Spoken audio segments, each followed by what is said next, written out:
Capítulo 31. Celebração. Apesar de sentir o aperto habitual, Lumiã não impediu sua irmã quando Ava, Raymond e os outros se viraram e caminharam em direção aos prédios próximos. Ele deliberadamente ficou para trás e sussurrou para Aurore: ligue para mim se tiver uma resposta da novela Weekly. Não se preocupe, vou mantê-lo atualizado, respondeu Aurore, lançando um olhar tranquilizador para Lumiã. A festiva e alegre viagem de bênçãos continuou com canções enquanto batiam as portas dos aldeões em Cordu. Finalmente, chegaram à residência do administrador, que foi modificada a partir de um castelo da Era Real de Sauron. Estava localizado em uma colina nos limites de Cordu, de cor escura com duas torres imponentes. As paredes externas que cercavam o edifício já haviam sido demolidas há muito tempo. Lumiã e companhia passaram pelo jardim especialmente criado pelo casal Beust e chegaram à entrada. A porta tinha de 4 a 5 metros de altura, era de uma cor verde acastanhada como as árvores e parecia muito pesada. No entanto, estava dividida em partes superior e inferior e só precisava abrir a parte inferior de 2 metros de altura, a menos que recebesse convidados, estimados. A elfa da primavera era a personificação da primavera e a mensageira da colheita, por isso merecia o tratamento mais honroso. Nesse momento, a pesada porta foi completamente aberta e Madame Paulis ficou ali com um espartilho verde claro. A criada de sua senhora, Cati, estava de pé ao lado com uma cesta tecida com galhos de árvores, meio passo atrás. Ava se aproximou e cantou uma canção, de bênçãos. Madame Paulis ouvia em silêncio e com um sorriso no rosto, o que a fazia parecer nobre e reservada. Os jovens que seguiam o elfo da primavera não se atreveram a olhar para ela, mas Lumiã, que havia ouvido a outra parte e o padre fazendo a ação, zombou interiormente ao ver isso. Quando a música terminou, Ava trocou as sementes de uma árvore por uma cesta de ovos. O passeio de bênção terminou, e Lumiã, Raymond e os outros rapazes escoltaram Ava, a elfa da primavera, até o rio da montanha, não muito longe da aldeia, para o segundo segmento da quaresma, o ritual à beira-mar. Chegando ao local onde os gansos costumavam ser pastoreados, Ava se aproximou do rio límpido e fez uma dança simples, repetindo a música anterior. Enquanto isso, Lumiã e os outros rapazes ficaram parados, a 7 a 8 metros de distância do elfo da primavera. Após a dança, Ava tirou um nabo picado de uma cesta ao lado de seus pés, dada por um determinado aldeão, e jogou-o no rio. Ao lançar, ela cantou, uma colheita abundante. Uma colheita abundante. Quando Ava terminou, Lumiã pisou no chão e correu alguns passos. Ele se abaixou e tirou os nabos cortados da cesta e os jogou no rio. Uma colheita abundante. Uma colheita abundante. Ele gritou. Os rapazes restantes foram um pouco mais lentos que Lumiã, mas correram em direção a Ava, com medo de ficar para trás. Eles tiraram nabos e rabanetes da cesta e os jogaram em diferentes partes do rio enquanto gritavam colheita abundante. Raymond não tomou a iniciativa e não conseguiu vencer os outros, então foi o último a completar o ritual. No segundo seguinte, ele viu os sorrisos maliciosos de Lumiã, Guillaume Jr. e dos outros. Eles levantaram Raymond, gritando colheita abundante, e o jogaram na água com um estrondo. Raymond estava encharcado da cabeça aos pés. As pessoas na praia até pegaram terra e galhos e jogaram nele. Isso fazia parte do ritual à beira-mar. Quem completasse a última oração seria jogado no rio e não teria permissão para desembarcar. Eles só podiam nadar um pouco mais abaixo e voltar silenciosamente para casa para se esconder até escurecer. Raymond enxugou as gotas de água do rosto e lutou por alguns segundos antes de descer o rio. Só então a equipe escoltou Ava até a Catedral do Eterno Sol Ardente, nos limites da Praça de Cordu. Era quase meio-dia. A maioria dos aldeões, incluindo Aurore, irmã de Lumiã, reuniram-se na catedral, que não era tão grandiosa quanto as da cidade. O mais alto tinha apenas 11 a 12 metros, com uma cúpula em arco que parecia uma cebola à vista de fora. Olhando por dentro, um mural de sol deslumbrante saudou seus olhos. Toda a catedral era dourada e parecia muito brilhante, que também era o estilo comum de todas as catedrais do Eterno Sol Ardente. O altar estava localizado no leste, e todos os tipos de flores do sol cercavam um enorme emblema sagrado. Na superfície do emblema sagrado, a bola dourada e as linhas que representam a luz formavam um símbolo repleto de misticismo, o símbolo do Eterno Sol Ardente. No alto da parede atrás do altar, havia 2 janelas de vidro puro incrustadas com folha de ouro. Todos os dias, Quando o sol nascesse, a luz brilharia daqui para o emblema sagrado. No lado oeste da catedral, havia 2 janelas de vidro semelhantes para permitir a entrada do brilho do sol poente. Como não se tratava de um ritual formal da igreja, mas sim de uma celebração tradicional do povo, o padre Guillaume Bennett não compareceu.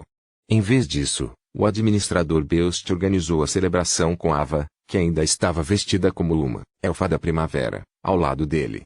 Instrumentos musicais como flautas e liras soaram, e os aldeões cantaram canções que elogiavam a primavera e rezavam por uma colheita abundante. Eles não haviam ensaiado, então a cantoria não era uniforme, e algumas pessoas até cantaram e dançaram, deixando a cena animada. A boca de Lumière abriu e fechou, mas ele não emitiu nenhum som, ele estava simplesmente executando os movimentos. Por outro lado, Aurore, que estava ao lado dele, estava absorta em cantar, aproveitando para se divertir e levantar a voz. Como ele estava apenas fazendo movimentos, Lumière teve tempo de olhar em volta. Ele não notou nenhuma normalidade no comportamento dos aldeões. Ele subconscientemente olhou para o mural dourado do sol na cúpula. Então ele viu a coisa que ele não conseguia identificar. Os aldeões não estavam elogiando o sol. Para uma aldeia que adorava o eterno sol ardente, isso era estranho. Palavras como louvado seja o sol meu Deus, meu Pai eram a base da vida diária, mas Lumière percebeu que não as ouvia há algum tempo. Como quase crente tendo faltado às atividades na catedral desde que cruzou o padre, Lumière não havia pensado muito nisso antes, mas algo na atmosfera solene e dourada da catedral o fez perceber que isso não era normal. E então lembrou-se da carta de ajuda que reconstruíra, do pedido urgente de ajuda de alguém da aldeia. Precisamos de ajuda o mais rápido possível. As pessoas ao nosso redor estão ficando mais estranhas. As pessoas ao nosso redor estão cada vez mais estranhas. Naquele momento, Lumière adquiria uma compreensão e concordância mais profundas com esta frase. O coração de Lumière disparou enquanto ele olhava em volta, procurando por Léa e os outros estrangeiros. Mas eles não foram encontrados em lugar nenhum nesta celebração da Quaresma. Sério, eles não aparecem quando são necessários. Lumière murmurou interiormente. Lumière se forçou a participar do refrão, fingindo não notar nada fora do comum. Finalmente, o canto cessou e a celebração terminou. Lumière sussurrou para Aurore, com voz urgente, vá para casa primeiro. Tenho algo para lhe contar mais tarde. Ele sabia que não poderia partir ainda, como acompanhante do elfo da primavera, ele teve que participar da parte final do ritual. Ele não poderia forçar a saída da catedral, arriscando uma erupção anômala. Aurora assentiu pensativamente, ok, ela não perguntou mais nada e deixou a catedral com Madame Poalise e os outros aldeões, deixando Lumière para trás. A catedral estava vazia, exceto por Lumière e alguns rapazes que participaram do passeio de bênção. Ava, a personificação do elfo da primavera, estava no centro da sala, cercada pelas contribuições, itens simbólicos que não haviam sido jogados no rio, ervas, machados, pás, chicotes e paus de ganso. Lumière e seus companheiros tiveram que esperar que alguém chegasse de fora e anunciasse a partida da elfa da primavera antes que pudessem tirar sua coroa, colar, galhos e folhas. Durante esse processo, eles precisaram deixar uma brecha para o elfo da primavera deixar o corpo de Ava. Em apenas 20 a 30 segundos, passos ecoaram na entrada da catedral. Lumière instintivamente ergueu os olhos. 2 figuras entraram na catedral. O magro pastor Pierre Berry voltou correndo para assistir à Quaresma. Seus olhos estavam fundos e ele usava um longo casaco marrom escuro com capuz. Ele havia amarrado uma corda na cintura e calçava sapatos novos de couro preto. Mas o que chamou a atenção de Lumière foi que seu cabelo preto e oleoso agora estava limpo e mácio. Até sua barba, bagunçada, havia sido arrumada e agora estava mais arrumada e mais curta do que antes. Como sempre, havia um leve sorriso em seus olhos azuis. O outro homem era o padre Guillaume Bennett, adornado com uma túnica branca com fios de ouro, condizente com a sua função de clérigo. Ele tinha cabelos pretos ralos e nariz ligeiramente adunco, mas exalava uma aura digna. Apesar de ter menos de 1,7 metros de altura, ele ainda parecia elevar-se sobre Shepherd Pierre Berry. O padre. Por que ele veio? Lumière ficou surpreso e intrigado. Como clérigo da Igreja do Sol Ardente Eterno, ele não tinha nada a ver com estar aqui, em uma celebração folclórica que não incluía um segmento para louvar o sol. A mente de Lumière estremeceu ao reconhecer que o padre e seu grupo estavam tramando algo sinistro, especialmente considerando seu conflito passado com eles. Ele rapidamente recuou para o lado do vitral, movendo-se lenta e silenciosamente para evitar chamar atenção para si mesmo. O grupo ainda não havia cercado Ava, a elfa da primavera, então eles estavam em lugares diferentes, tornando as ações de Lumière imperceptíveis. Ava ficou surpresa ao ver o padre, mas rapidamente se lembrou de sua importância na aldeia. Fazia sentido para ele anunciar o fim da celebração da quaresma. Ela sorriu mais uma vez. Padre Guillaume Benet e Shepherd Pierre Berry abordaram Ava, e o primeiro falou em voz profunda. Mande embora o elfo da primavera. Além de Lumière, outras pessoas correram para cercar Ava. Mande embora o elfo da primavera. Shepherd Pierre Berry gritou enquanto se curvava com um sorriso. Não é bom. O coração de Lumière disparou quando ele deu um passo à frente, seu corpo reagindo antes que sua mente pudesse alcançá-lo. Mas era tarde demais. Shepherd Pierre Berry pegou um machado da pilha de itens simbólicos e, com um aperto firme e um golpe poderoso, o machado desceu. O sangue jorrou do pescoço de Ava, formando uma espessa névoa vermelha. Baque. Lumière assistiu horrorizado a cabeça de Ava cair no chão e rolar algumas vezes no sangue, finalmente parando, com a cabeça voltada para cima. Ela ainda tinha uma expressão de alegria nos olhos. Tendo acabado de dar 2 passos em sua direção, o coração de Lumière afundou. Ele imediatamente se virou e fugiu em direção ao vitral.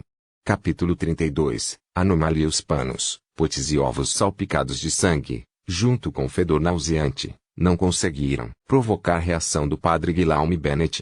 Ele virou o corpo e fixou o olhar em um ponto específico da catedral, onde a figura de Lumière estava refletida em seus olhos azuis. A cor dos olhos do padre mudou, tornando-se tão etérea que pareciam transparentes. Lumière estava cercado por complicados símbolos prateados que o envolviam como pequenos rios. Ele correu por um rio ilusório formado por esses símbolos, com afluentes borrados à sua frente. Guillaume Benet estendeu a mão direita e pegou um símbolo cor de mercúrio que circundava a Lumière. Lumière bateu o pé direito, preparando-se para se atirar através dos vitrais e sair da catedral. Mas ele escorregou e não conseguiu reunir força suficiente, e seu corpo foi lançado voando. Com um grande estrondo, um som estridente, Lumière quebrou o vitral, que representava a São Cite, mas não conseguiu rompê-lo e, em vez disso, caiu de volta na catedral. Seu corpo estava coberto de corteza e o sangue fluía livremente. Shepherd Pierre Berry, que já havia decapitado Ava com um machado, travou em Lumière. Seu sorriso gentil desmentia a ferocidade de seus olhos azuis, como se um selo dentro dele tivesse sido desfeito, revelando sua verdadeira natureza. Pierre Berry atacou Lumière com um machado, seu corpo parecendo ficar mais alto e mais forte a cada passo. Lumière encostou-se no vitral quebrado, de costas para o cruel pastor. Lumière lutou para se libertar da dor de ser esfaqueado ao cair pesadamente no chão. Enquanto ele se apoiava nas mãos para rolar para fora da catedral, uma sensação anormal de perigo tomou conta dele. Alguém está atrás de mim, ele percebeu. Ignorando a dor e o sangue, ele continuou pressionando a moldura da janela de vidro quebrado e fingiu rolar, usando-a como cobertura para retrair rapidamente o corpo e cair para trás em vez de avançar. Bang! De repente, um machado bateu na moldura da janela, fazendo-a voar para fora da catedral com um grande estrondo. Lumière rolou para trás, evitando por pouco o ataque violento de Pierre Berry ao passar por seus pés. Mas ele não se sentiu aliviado. Pierre Berry bloqueou sua única rota de fuga, forçando-o a voltar para a catedral. Apesar de ter lido inúmeros romances, Lumière sabia que não poderia simplesmente rolar para evitar ser atingido. Ao passar por Pierre Berry, ele rapidamente se apoiou no cotovelo, exerceu força na cintura e saltou. Ele examinou a cena e percebeu que, além de Guillaume Jr. e alguns outros, todos os rapazes haviam enlouquecido. Eles ignoraram o cadáver sem cabeça de Ava e o sangue que manchava o chão, gritando com entusiasmo: mande embora o elfo da primavera. Mande o elfo da primavera embora. Guillaume Jr. e alguns outros ficaram em estado de choque, olhando para os olhos arregalados e sorridentes de Ava sem se mover. Medo, pânico e descrença marcaram seus rostos, como se estivessem presos em um pesadelo inquebrável. Pierre Berry pairava sobre Lumière, parecendo mais alto que a cúpula da catedral. Seu machado errou, mas ele rapidamente o retraiu e atacou Lumière novamente. Lumian habilmente evitou o ataque e fugiu, apesar de nem mesmo encontrar o equilíbrio. Baque baque baque.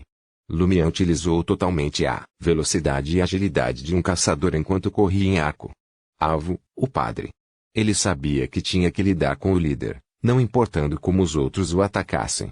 Ele assumiu uma postura feroz, determinado a deixá-los fugir ou morrer tentando com ele.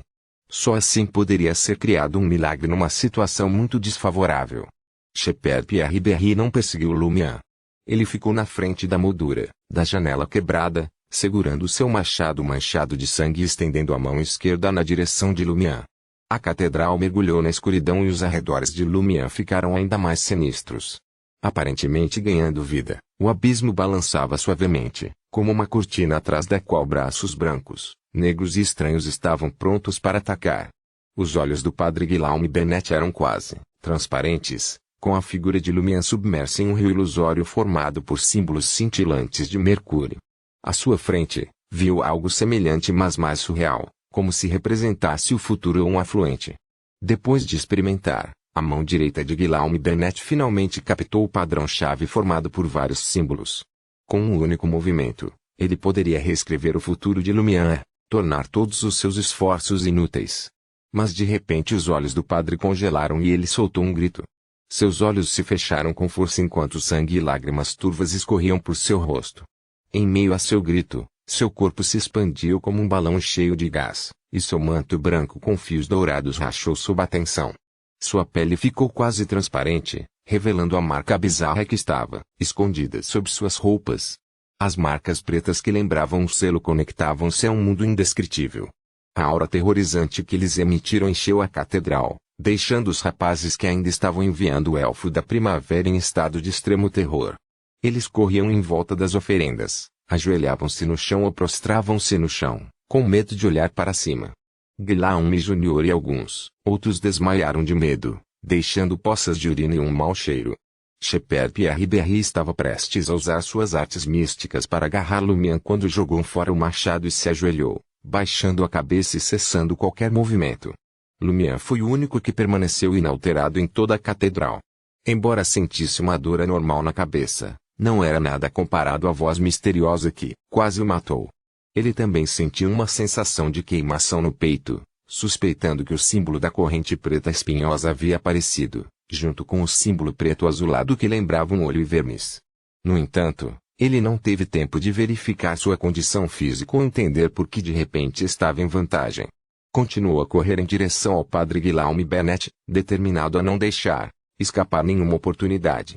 Ao se aproximar, Lumian pôde ver claramente as marcas pretas únicas que lembravam selos feitos de símbolos e palavras estranhas.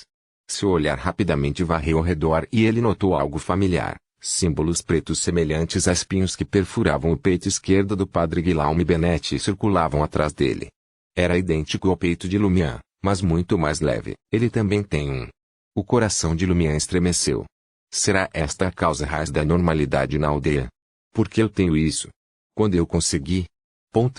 Pensamentos surgiram rapidamente na mente de Lumian, mas ele não deixou que eles o distraíssem de seus movimentos. Correu em direção a Guillaume Bennett, estendeu o braço direito e envolveu-o na cabeça do inimigo. Sem parar, ele circulou com força atrás do padre e, com um estalo, a cabeça de Guillaume Bennett virou-se e encarou sua coluna. Ufa! Lumian deu um suspiro de alívio, sabendo que o maior problema havia sido resolvido. Ele teve que correr para casa e fugir com a irmã, deixando o resto para os 3 estrangeiros cuidarem. Mas assim que Lumian se virou para sair, Guillaume Bennett, que deveria estar morto, abriu os olhos. Eles estavam injetados de sangue e um zumbido agudo partiu a cabeça de Lumian ao meio, a dor intensa impedindo de gritar.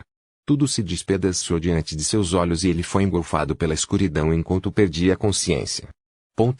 Doloroso. Quão doloroso. Lumian sentou-se de repente, abriu os olhos e esfregou a cabeça. Ele viu o ambiente familiar de seu quarto, a mesa de madeira, a cadeira reclinável e o guarda-roupa pequenas estantes de ambos os lados. Fui salvo por grande Soel. Quanto tempo fiquei fora? Como está a situação na catedral? Lumian não teve tempo para pensar sobre isso. Sem perder tempo, Lumian saiu da cama, segurou a cabeça e saiu correndo. Encontrou Aurora na cozinha do primeiro andar, usando um vestido azul claro e preparando o jantar. Lumian gritou: Aurore! Grande Soeur, precisamos correr. O padre e muitas pessoas da aldeia enlouqueceram. Eles mataram Ava no final da celebração. Ele não tinha certeza se sua irmã sabia do incidente, então foi direto ao assunto. Afinal, havia muitas maneiras de ser salva, e isso não significava que ela tivesse que estar no local. Aurore se virou, parecendo confusa, e perguntou: celebração? A celebração da Quaresma? Sim. Lumian assentiu, vigorosamente. Aurora sorriu.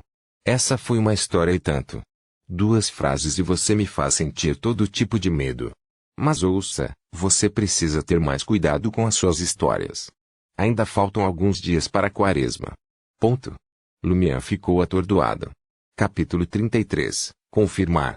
Depois de alguns segundos, Lumian olhou nos olhos de Aurora e diminuiu a velocidade. Quantos dias até a Quaresma? Ele suspeitava que sua irmã estava fazendo uma brincadeira reversa agora, mas por tantos anos ele nunca viu a irmã dela mostrar uma atitude frívola em assuntos importantes, e agora era um momento urgente envolvendo a existência e o desaparecimento de toda a vila, incluindo seus irmãos.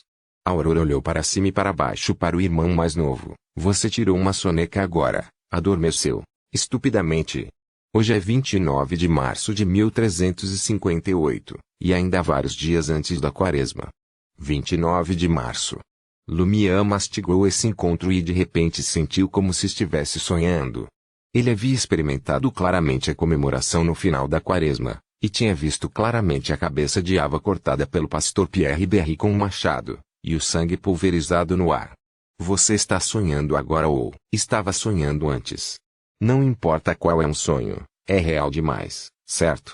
Lumian não conseguiu encontrar nenhum vestígio deitado no rosto da irmã.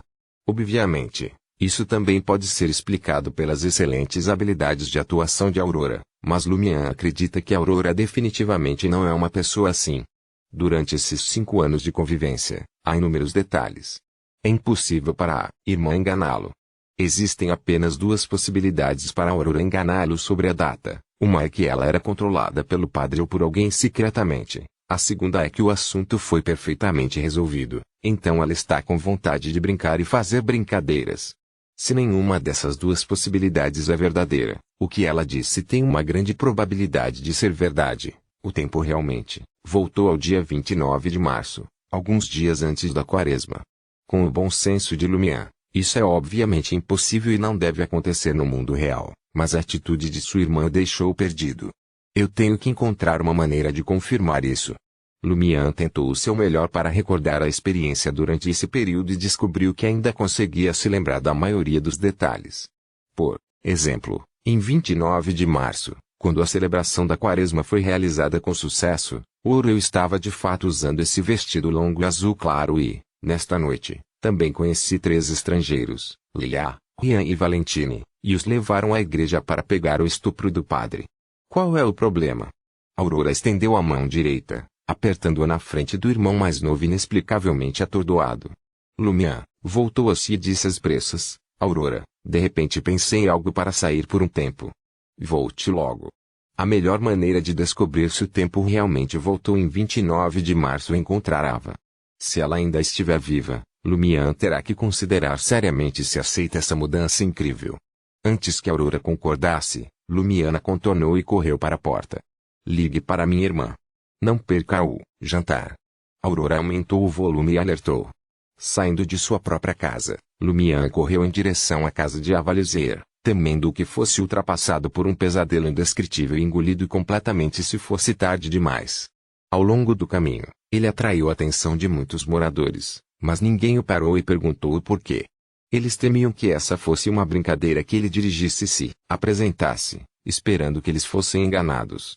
Finalmente, Lumian chegou ao seu destino. O pai de Ava, Guillaume Lizier, é um sapateiro conhecido na vila de Cordoue e nesta área montanhosa. Sua formação familiar não é boa, mas não é ruim. A casa em que vivem também é um edifício semi-subterrâneo de 2 andares cinza azulado. Há também um espaço aberto empilhado com grama e lenha e reparado com casas de ganso atrás. Nesse momento, perto da hora do jantar, várias figuras estavam ocupadas na cozinha da casa de Lizier. Lumian entrou diretamente pela porta aberta e viu Ava de relance. Essa garota de cabelos castanhos, com olhos azul água, usava um vestido longo e esbranquiçado e estava ajudando a mãe a preparar o jantar. Suas mãos e pés eram rápidos e seus olhos estavam brilhantes, e ela parecia uma pessoa viva. Ela realmente não está morta. Lumian subconscientemente olhou para o pescoço de Ava, tentando encontrar os pontos. Em um certo romance de terror de Aurora, há uma cena em que partes de cadáveres são costuradas para fingir ser pessoas vivas. No entanto, o pescoço de Ava era esbelto e liso, sem sequer uma cicatriz. Lumian, qual é o problema? Guillaume Lizier, sapateiro sentado em uma cadeira na cozinha, notou esse hóspede não convidado. Com cabelos castanhos bagunçados e um avental marrom branco levemente oleoso pendurado na frente dele, ele se levantou sem pressa e enfrentou Lumian. Ao ouvir a saudação de seu pai, Awa parou o que estava fazendo, virou-se de surpresa e olhou para a porta. Imediatamente, ela viu Lumian parado ali, pasma e atordoada. Qual é o problema? Ela seguiu em frente. Lumian voltou aos seus sentidos, pretendendo inventar uma desculpa aleatória. Mas o sapateiro Guillaume Lizier que veio lhe deu uma inspiração instantânea. Ele considerou e disse, tio Guillaume, Pierre da família Berry pediu um par de sapatos de couro para você? Lumian lembrou muito claramente que ele e Raymond conhecerão o pastor Pierre Berry amanhã, de manhã, e fique surpreso que ele volte correndo para participar da celebração quaresmal, independentemente do perigo e das dificuldades da longa jornada, independentemente do rebanho. Naquela época, Pierre Berry já havia colocado um par de novos sapatos de couro macio. Leva tempo para fazer um par de sapatos de couro, a menos que você vá à loja de sapatos acabada em Liège para comprá-lo, o que significa que Pierre Berry voltou à vila por pelo menos 2 ou 3 dias. Como você sabe? Guillaume Lizier ficou bastante surpreso. Pierre Berry voltou alguns dias atrás, mas ninguém na vila sabia disso, e ele me disse para não contar a mais ninguém. Com certeza. Lumian inventou o motivo. Vi alguém que se parecia com ele e pensei que estava tendo alucinações. Como essa pessoa está, usando sapatos de couro novos, pedi para você confirmar. É ele. Guillaume Lizier respondeu afirmativamente. Naquela época, ele ainda estava dirigindo 3 ou 4 ovelhas, que ele disse que lhe foram distribuídas por seu empregador. As ovelhas não voltaram para a vila no início de maio para serem cortadas e ordenhadas. Como dirigir algumas ovelhas de volta agora? As pastagens no platô ainda estão no período de proibição de pastagem. Quanto mais Lumian pensava sobre isso, mais sentia que o comportamento do pastor Pierre Berry era extremamente anormal. E sua atuação no final da celebração provou o julgamento de Lumian. Mas Lumian não tinha como saber o que ele e o pároco queriam fazer ou o que haviam feito. Pensando nisso, Lumian sorriu para Guillaume Lizier e Ava. Estou aliviado, por ser realmente ele. Eu pensei que tinha problemas com meu cérebro e olhos ao mesmo tempo porque bebia muito. Ele então acenou para a família Lizier e disse, adeus. Depois de sair da casa de Lizier, o sorriso no rosto de Lumian se estabeleceu rapidamente. Ele agora está confiante de que hoje é realmente 29 de março. Voltei no tempo e eu tive um sonho precognitivo. Sonhos não podem ser tão reais que existem todos os detalhes. Lumian tentou o seu melhor para pensar enquanto caminhava. Quer estivesse voltando no tempo ou prevendo sonhos, ele aprendeu sobre isso nos romances de Aurora e nunca pensou que isso iria acontecer na realidade. No caminho para casa, Lumian fez um desvio especial para a praça e chegou ao lado da igreja Eternal Blazing-Sun. O vitral que o deveria ter sido completamente quebrado, com a moldura da janela voando, estava perfeitamente montado na parede, e a figura missionária de São Zite pintada na superfície brilhava intensamente sob o brilho do sol poente.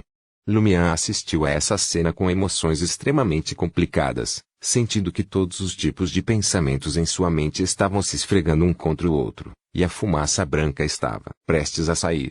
No caminho de volta à praça, ele viu uma figura familiar saindo da entrada principal da igreja.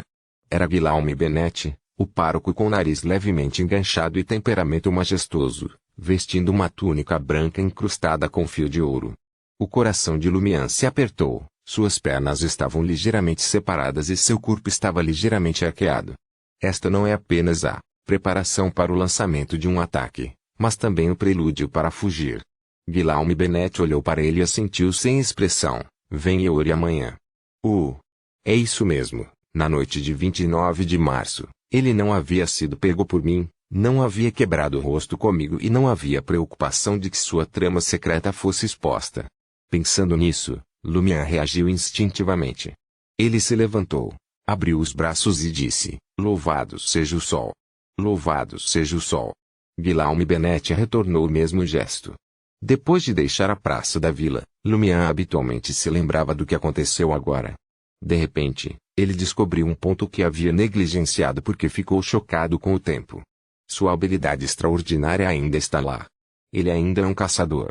Seja o fato de ele não ter respirado muito quando correu para a casa de Lisier ou a reação que ele colocou na melhor postura ao enfrentar o padre, mostra que sua aptidão física e estado correspondente são muito melhores do que antes de tomar a poção mágica.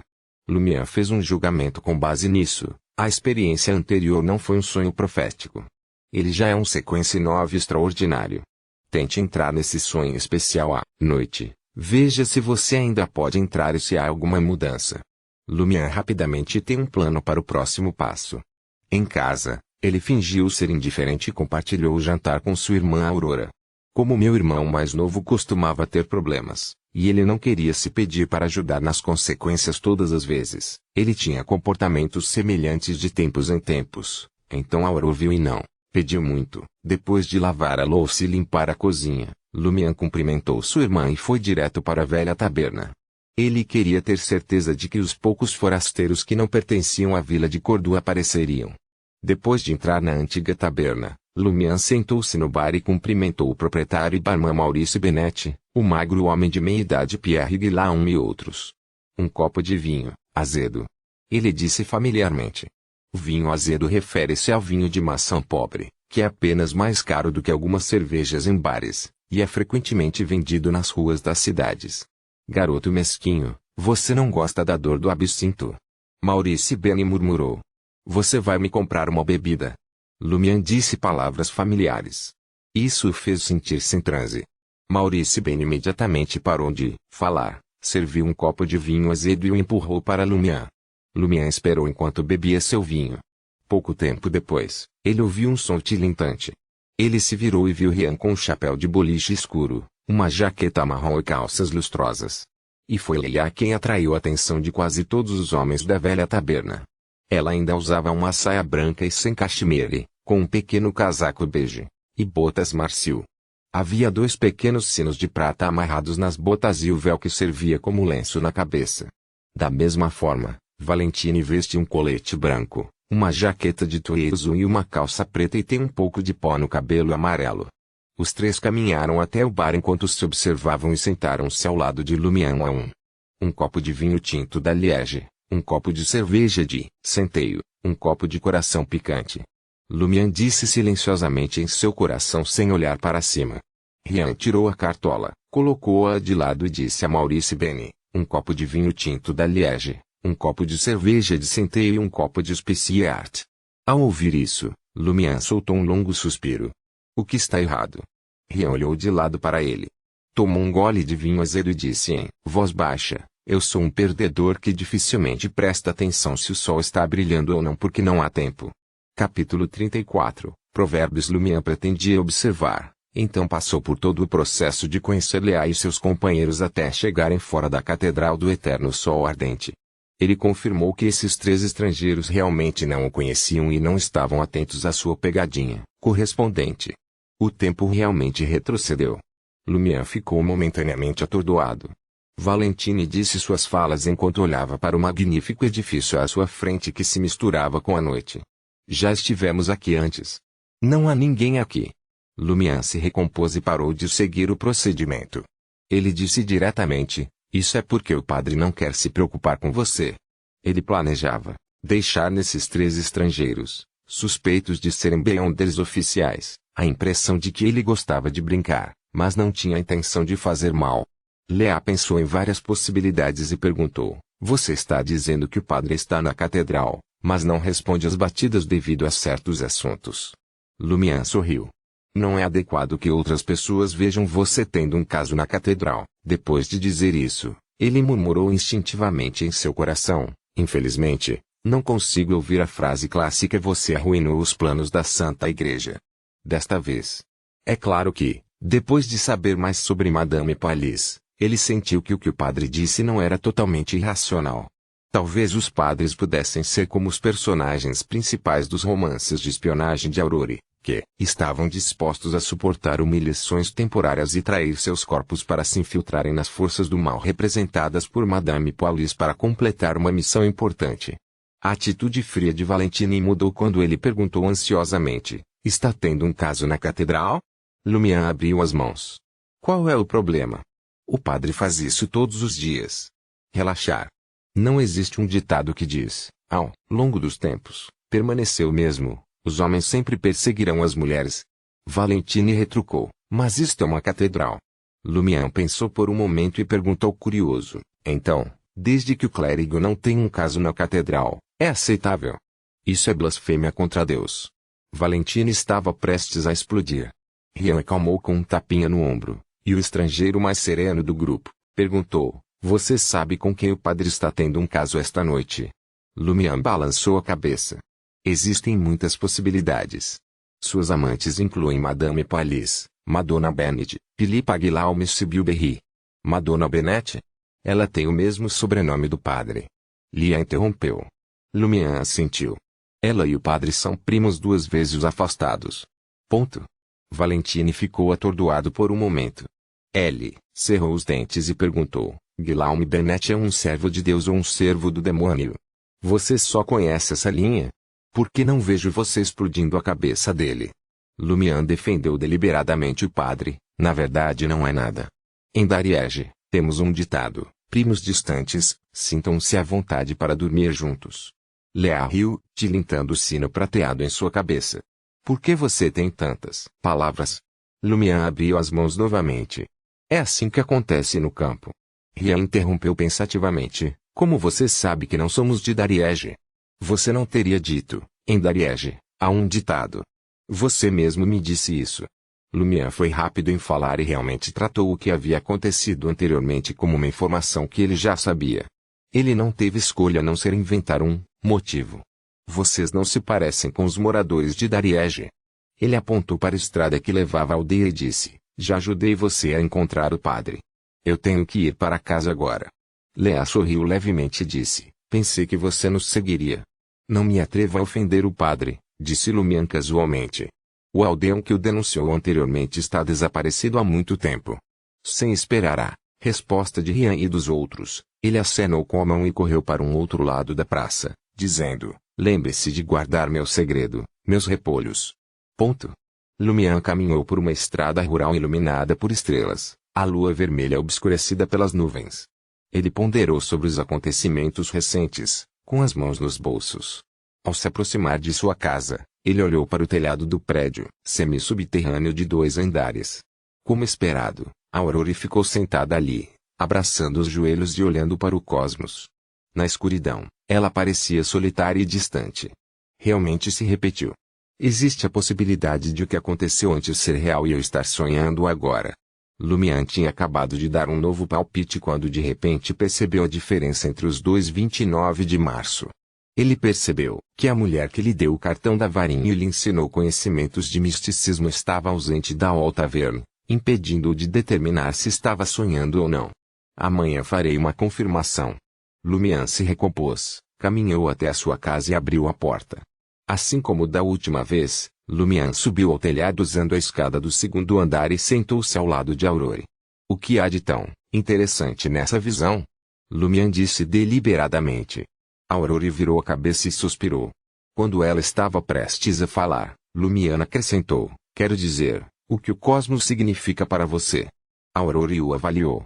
Você está sendo bastante direto hoje? Ela então olhou para o cosmos e disse fracamente, como você sabe, não sou de Cordu Dariege. Não sei se você já ouviu o ditado que diz que o lar é onde você não pode voltar. Lumière não brincou enquanto olhava para o cosmos. Aurore voou para seu quarto e escreveu uma carta para seu amigo por correspondência. Lumière não revelou seu novo status de Beyonder. Ele voltou ao 2º andar, conversou com a irmã dela sobre seu amigo por correspondência, depois fechou a porta de Aurore e voltou para seu quarto. Ao ver a cama branca de 4 peças, o coração de Lumière deu um pulo. Ele levantou o travesseiro e encontrou a carta de tarô dos arcanos minores representando o 7 de paus. olhando para o homem em trajes verdejantes com uma expressão determinada no rosto, a mão segurando uma varinha, preparado para lutar contra seus inimigos. Lumian lembrou-se da interpretação da carta pela mulher: crise, desafio, confronto, coragem. Quanto mais Lumian pensava sobre isso, mais sentia que essas 4 palavras realmente revelavam sua situação atual. Antes de tirar a carta, havia uma grande chance de ele entrar em crise e enfrentar desafios. O que preciso fazer é seguir a reunir coragem e enfrentar o problema. Espere, o tempo já não voltou. Eu nem conheci aquela senhora nem tirei o cartão. Por que está aqui? Lumian ficou alarmado. Ele não estava muito confiante sobre suas suposições anteriores. Todos os tipos de pensamentos e deduções surgiram rapidamente em sua mente, como bolhas borbulhando em água fervente. Isso fez a cabeça de Lumian doer. Ele sentiu como se estivesse prestes a enlouquecer. No final, Lumian decidiu tratar a mulher e o item que ela lhe deu como uma exceção por encontro. Com o mistério e a singularidade daquela senhora, era considerado normal que ela não fosse afetada pela reversão do tempo. Se eu puder encontrá-la amanhã e ela ainda me conhecer, significa que não há nada de errado com minha dedução. Lumian exalou, sentindo-se mentalmente exausto. Ele foi ao banheiro se lavar e foi dormir cedo. Lumian acordou no meio da névoa cinza e familiar e sentou-se, vendo a mesa e a cadeira de madeira em frente à janela. Ele mais uma vez entrou no sonho especial. Ao descobrir que a carta da varinha ainda existia, Lumian sabia que poderia entrar. Lumian inconscientemente tocou o bolso interno de suas roupas e sua expressão congelou. As moedas de ouro desapareceram. Todas as moedas de ouro desapareceram. Lumian pulou apressadamente da cama e procurou em todo o seu corpo e no local onde estava deitado, mas não conseguiu encontrá-los. Ele nem sequer tinha um copete em moedas de cobre. O tempo também se inverteu aqui. Lumian de repente teve um palpite. Ele olhou em volta e não viu a espingarda, o machado ou o forcado que deveriam estar ali. Ele se acalmou e desceu até o primeiro andar, onde encontrou o forcado e o machado em seus locais originais, idêntico à sua primeira exploração das ruínas dos sonhos. Da mesma forma, o baú de óleo de milho não foi colocado ao lado do fogão. Quanto à espingarda, Lumian procurou por toda parte, mas não encontrou. Lumian acreditava cada vez mais que o tempo havia voltado no sonho. Vou verificar as ruínas e ver se os 2 monstros ainda estão lá. Lumian murmurou para si mesmo silenciosamente. Ele pegou seu machado e abriu a porta. Não muito tempo depois, ele passou pelo deserto cheio de fendas e ervas daninhas e chegou à beira das ruínas. Ao contrário da primeira vez que explorou este lugar, como caçador, ele notou muitos rastros deixados por criaturas vivas, incluindo 2 que frequentemente apareciam na área quando ele se dedicava a isso. Ele seguiu um conjunto de pegadas até a casa meio desmoronada. Se eu tivesse tais superpoderes no passado, como poderia quase ter sido emboscado durante minha primeira exploração? Lumian carregou seu machado e entrou no prédio. Ele foi direto para o seu destino e chegou na frente do pote de cerâmica quebrado. Uma lasca de ouro vazou de dentro. Lumian se abaixou e pegou o Loisdor. Era a mesma cor brilhante da primeira vez que Lumian o pegou. Na verdade, o tempo inverteu-se. Com pouquíssimas exceções, tudo voltou ao estado original. Lumian suspirou. De repente, ele deu 2 passos rápidos para frente. Torceu a cintura e deu meia volta para a direita. Enquanto ele exercia sua força, o machado em sua mão se partiu. O monstro cor de sangue sem pele perdeu de vista seu alvo no momento em que saltou do telhado. O que o cumprimentou foi um machado. PFFT. Sua cabeça voou para fora e seu corpo sem cabeça caiu pesadamente, no chão em meio ao sangue e pus. Capítulo 35. Diferenças é tão forte quanto da última vez. Lumian murmurou para si mesmo enquanto olhava para o cadáver do monstro sem pele. Antes da reversão do tempo, ele estava empatado com o monstro, contando com sua inteligência para derrotá-lo. Agora, como Beyonder, ele só precisava de um golpe de machado para acabar com isso. Claro, ele tinha a vantagem de já vivenciar a mesma sequência de acontecimentos e conhecer a estratégia de ataque do monstro. Isso lhe permitiu antecipar seus movimentos. O contraste entre o antes e o depois fez com que Lumian sentisse que havia passado por uma melhora significativa após se tornar um Beyonder. Depois de ponderar por um momento, ele moveu um cadáver do monstro e foi para um canto, mas não o escondeu sob pedras, madeira e lama, deixando-o exposto junto com o sangue no chão. Lumian então vasculhou rapidamente o prédio meio desmoronado e encontrou os 197,25 copetes restantes, categorizando-os em bolsos diferentes. Ele folheou novamente o livro, mas não encontrou nada fora do comum. Depois de completar sua busca, ele se aprofundou nas ruínas. Porém, depois de apenas 20 a 30 metros, ele mudou de rumo e voltou ao ponto de partida. Seguindo o caminho que o monstro sem pele havia percorrido em vida, ele subiu agilmente no telhado meio desmoronado. Depois de fazer os preparativos necessários, ele se escondeu. Minuto a minuto, Lumian esperou pacientemente como um caçador experiente. Após um período de tempo desconhecido, uma figura emergiu das ruínas. Era o mesmo monstro que anteriormente deu a Lumian uma característica de um Terbeonder, com sua aparência meio humana, meio besta, joelhos dobrados, cabelo preto oleoso e uma espingarda nas costas. O monstro espingarda aproximou-se com cautela, como se estivesse em uma patrulha diária. De repente, cheirou o ar e detectou sangue à distância. Ele rapidamente mudou de direção e se dirigiu para o prédio queimado e meio desmoronado. Seguindo o rastro de sangue, o monstro encontrou o cadáver e a cabeça do monstro sem pele. Ele se agachou para examiná-lo cuidadosamente.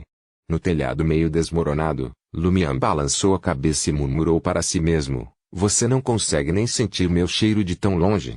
Mesmo com o cheiro de sangue, você não deveria ter sentido minha falta." Enquanto murmurava, ele ergueu o machado e bateu com força na fenda na pedra ao lado dele que havia preparado anteriormente. Colidir. O telhado meio desmoronado tremeu e pedras pesadas caíram. O monstro espingarda reagiu rapidamente, torcendo a cintura, chutando os pés e avançando em direção a uma área não desmoronada. Lumian sorriu e desceu do telhado intacto como uma águia agarrando sua presa no ar. No meio do vento uivante, Lumian e o monstro espingarda colidiram no ar. Lumian ergueu o machado com uma das mãos enquanto o monstro tentava desesperadamente se virar e bloquear. Lumian cerrou o punho esquerdo e deu um soco. Quando o monstro estendeu o braço para bloquear, Lumian abriu a palma da mão e reduziu a força, agarrando o braço do monstro. Quando Lumian recuou com a mão esquerda, ele de repente partiu com o machado na mão direita. A lâmina atingiu o monstro e os dois caíram no chão em uma poça de sangue. Lumian, que tinha um amortecedor, não foi afetado pelo impacto. Ele ergueu a mão e separou a cabeça do monstro do corpo com o machado mais uma vez. Apesar de não querer, a cabeça rolou 2 vezes e separou-se do corpo. Levantando-se, Lumian olhou para o monstro e zombou: "Você enfraqueceu. Tudo que você tem é uma concha aterrorizante, nada mais do que um espantalho empalhado dentro." Como caçador, ele estava confiante em lidar com o monstro espingarda novamente, mas não esperava que fosse tão fácil. Olhando para o cadáver no chão, Lumian esperou pacientemente que a característica Beyonder aparecesse. Porém, depois de esperar muito tempo, ele não viu nenhum sinal da luz vermelho escura. "Nada." Lumian murmurou para si mesmo, perplexo. Ele não ficou surpreso, no entanto. Da última vez, ele obteve a característica Beyonder do monstro espingarda e a transformou em uma poção que ele já havia consumido. Como a reversão do tempo não me transformou de volta em uma pessoa comum, e a característica Beyonder em meu corpo não desapareceu, isso significa que há uma característica de um Terbeonder a menos aqui. O monstro espingarda está apenas de volta ao seu estado de vida, mas falta-lhe essencialmente o que é importante. A questão agora é, por que ainda sou o mesmo antes da reversão do tempo? Ele não conseguiu encontrar uma resposta, então decidiu saquear as moedas de cobre do monstro espingarda e deixar as ruínas. Ponto. Na manhã seguinte, Lumian não fingiu estar com dor de cabeça na frente da irmã como havia feito no dia 30 de março. Em vez disso, ele acordou cedo e preparou o café da manhã, incluindo torradas, ovos escalfados fritos, bacon fatiado e muito mais. Aurora ficou surpresa ao ver a diligência de Lumian. "Oh, você é tão diligente. Achei que você não conseguiria acordar esta manhã depois de beber tanto ontem." Lumian respondeu casualmente: "Apenas um copo de apple Skeisol e um copo de absinto. Como isso é demais." Aurora balançou a cabeça e sorriu. "Do que há para se orgulhar? Além do vinho, outras bebidas alcoólicas não são saudáveis e afetam o nosso cérebro. Não admira que você esteja se tornando cada vez mais estúpido, meu irmão bêbado." Lumian, que não conseguia discutir com a irmã, murmurou para si mesmo: "Porque o vinho é uma exceção. Porque o gosto, Respondeu Aurore, desafiando Lumiana a responder. Lumiana não teve resposta. Depois do café da manhã, ele ficava em casa amassando a massa em vez de sair. Aurore estalou a língua maravilhada. Você causou algum problema? Você é tão obediente. Diga-me, não vou bater em você. No máximo, darei a você uma classe de combate adicional. Nada. Lumian desviou a pergunta e disse, acho que as coisas na aldeia estão ficando cada vez mais estranhas. Algumas pessoas estão agindo cada vez mais de maneira anormal. Aurora, você se sente assim? Lumian observou que sua irmã não tinha nenhuma lembrança relacionada à reversão do tempo, mas a normalidade na aldeia devia ter começado antes de 29 de março. Como uma espreitadora de mistérios, Aurora pode ter percebido isso, mas não prestou atenção suficiente a isso. A expressão de Aurora ficou séria. Até você pode sentir que algo está errado. Diga-me, quem foi que fez você se sentir assim? Como era de se esperar, Aurora sabia que havia algo errado com algumas pessoas, mas não esperava que o problema fosse tão sério. Lumian lavou as mãos e pensou antes de responder. Madame Palisse, o padre, Pons Bennett e o pastor, Pierre Berry, que voltou cedo para a aldeia. Há realmente algo errado com Madame Palisse. Eu sabia que algo estava errado com ela quando ela veio para Cordoue com o administrador, mas ela era muito contida. Além de ter constantemente relacionamentos extraconjugais, não havia nada de mal nela. Eu vi algo nela. Aurore se conteve, não querendo arrastar Lumian para o mundo sobrenatural. Constantemente tendo casos extraconjugais.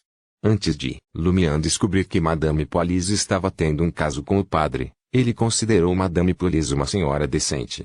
Ficou surpreso ao saber que Madame Palisse tinha casos com outros homens além do padre. É claro que isso estava de acordo com a visão estereotipada que Lumian tinha de Madame Palisse. Quanto ao padre, ele tem o mesmo forte desejo de superpoderes que você, mas nunca recebeu as bênçãos da Igreja do Sol Ardente Eterno, continuou Aurore. Um cara como Pons Bennett, cujo cérebro nada mais é do que músculos, não consegue fazer nada de estranho. Quanto ao pastor, Pierre Berry, fazer recuar algumas ovelhas parece um pouco estranho, mas não consigo dizer o que há de errado e não me atrevo a olhar mais a fundo. Como seria de esperar de uma sequência 7 do Caminho do Espreitador, de mistérios? Antes da reversão do tempo, eu não tinha conversado muito com Grande Soel sobre tais tópicos. Na verdade, ignorei a dica crucial de que poderia haver um problema com as ovelhas de Pierre Berry. Sim, eu não suspeitava muito de Pierre Berry naquela época. Só achei um pouco estranho ele voltar mais cedo para participar da quaresma. No momento em que Lumian estava prestes a falar, houve um tilintar na porta. A campainha tocou. Lumian foi até a porta e perguntou, quem é? Um telegrama para Aurore. A pessoa do lado de fora respondeu em voz alta. Um telegrama? Aurora estava confusa. Quem me enviaria um telegrama? Não há nada urgente recentemente. Lumian também ficou intrigado. Eles não haviam recebido nenhum telegrama antes da reversão do tempo em 30 de março. Espere, Lumian, pensou. Fui à Praça da Vila no início do dia 30 de março para esperar por Raimundi. Talvez Grande Sol tenha recebido um telegrama, mas não me contou. Lumian abriu rapidamente a porta. Do lado de fora estava Bertrand, o subordinado do administrador encarregado dos telegramas. Ele entregou um pedaço de papel a Lumian e disse, um velador. Bertrand, de cabelos e olhos castanhos, não era de Cordoue, veio para cá com o administrador de Dariege. Ele parecia caloroso por fora, mas na verdade era bastante ganancioso. Lumian jogou uma moeda de prata no valor de um velador para Bertrand e olhou o telegrama. O conteúdo era simples. Lumian navegou rapidamente por ele. O salão do autor mencionado anteriormente é em junho. Se estiver disposta, senhorita Aurore, pode partir para Trier agora. Reserve tempo suficiente para um passeio. Garantimos que será uma viagem muito bonita. Foi assinado pelo departamento editorial da Nouvelle Éclat. O que? Os olhos de Lumian se arregalaram. Esta foi uma resposta da Nouvelle Éclat? Quando eu disse que queria frequentar o salão do autor. Aurore se inclinou e leu o telegrama. O que há de errado com o departamento editorial da Nouvelle Éclat? É chato ter que conhecer tantas pessoas ao mesmo tempo. Bertrand já estava bem longe da porta. Lumian ficou atordoado e de repente teve um palpite ousado. O telegrama em suas mãos era de fato uma resposta da Nouvelle Éclat, mas era uma resposta ao telegrama que ele enviaria em alguns dias. Para ser mais preciso, o telegrama que ele enviou antes de voltar no tempo recebeu uma resposta após a reversão do tempo e, em sua experiência atual, esse telegrama ainda não havia sido enviado.